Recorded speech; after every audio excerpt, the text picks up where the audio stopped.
succès sur Ulule. Découvrez la sortie en librairie et donc sur originalcomics.fr et dans notre boutique à Paris de Battlefields, la série de Monsieur Garth Ennis, la star, la méga star Garth Ennis. Garth Ennis, vous le savez, créateur et scénariste de The Boys, mais aussi de Preacher.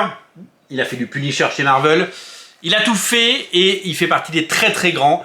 Il fait partie de ces auteurs qui ont changé à tout jamais les comics et qui ont laissé une trace dans l'imaginaire collectif. Si vous avez lu ces Punisher, ces Preacher ou The Boys, adaptés je crois en série, mais je suis pas sûr, peut-être que je me trompe, eh bien vous connaissez le talent de cet homme.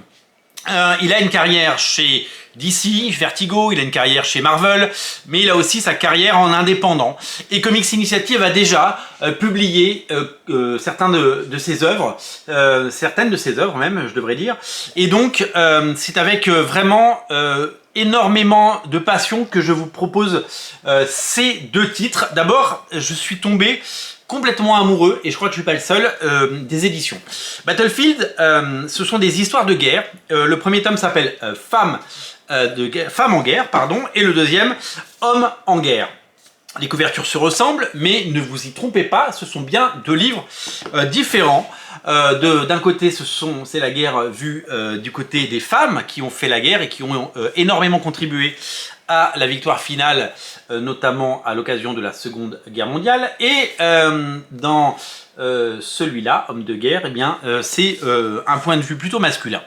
Garth Ennis, c'est quelqu'un qui aime le sens de la provocation, qui ne prend pas de gants quand il raconte des histoires. Il y a une forme de brutalité et qu'on va retrouver dans ses livres, vous allez le voir. C'est pas forcément destiné à un public jeune ou sensible, c'est pour des lecteurs adultes et c'est complètement assumé. Quand je dis que je suis séduit par la qualité des éditions, eh bien sachez que Garth Ennis, qui est venu à l'occasion du Paris Fan Festival, d'abord dans l'Artist Alley puis sur le stand de Comics Initiative, eh bien a félicité Michael Jérôme et donc l'équipe de Comics Initiative pour la qualité et que ce sont selon ses propres termes les plus belles éditions qu'il ait pu voir de ses œuvres et il trouve que cet écrin les rend encore plus belles. Il est très content, d'autant que d'autres bouquins ont déjà été adaptés, hein, vous le savez, dans format souple. Là on est sur des beaux albums cartonnés. Il y a eu Johnny Red the Hurricane et Rover Charlie, j'ai oublié le titre, deux titres qui vont très bientôt disparaître, qui ont fait l'objet de belles éditions françaises. J'espère que vous avez pu les découvrir. Battlefields, donc deux albums, et dans chaque album, des histoires. Alors d'abord, petit clin d'œil, puisque j'ai eu droit à ma signature de Garth Ennis, donc je vais la coller à l'intérieur de l'album. Et j'en suis très fier. Merci à l'équipe de Comics Initiative de m'avoir proposé ça. Du côté des hommes, on va commencer pour finir en beauté avec le côté des femmes. Eh bien, Homme de guerre se présente sous la forme de plusieurs histoires. La partie 1 suit, donc en fait, on va suivre deux personnes très différentes. Styles, un Britannique envoyé sur le front allemand comme pilote de tank, et dans une deuxième histoire, Harding, parce qu'il y a vraiment deux histoires dans chaque album, avec des artistes différents. Harding, c'est un pilote australien qui rejoint les escadrons anglais pour bombarder les lignes de défense nazies. Des histoires éprouvantes, brutales, et qui vont vous marquer au fer rouge, au dessin pour la première partie qui est consacrée donc à Styles. Eh bien c'est Carlo, je me trompe pas, hein, c'est là, tac, donc c'est la partie consacrée à Styles, c'est Carlo Esquira qui dessine. Il avait déjà travaillé avec Garth Ennis et ça c'est un véritable plaisir.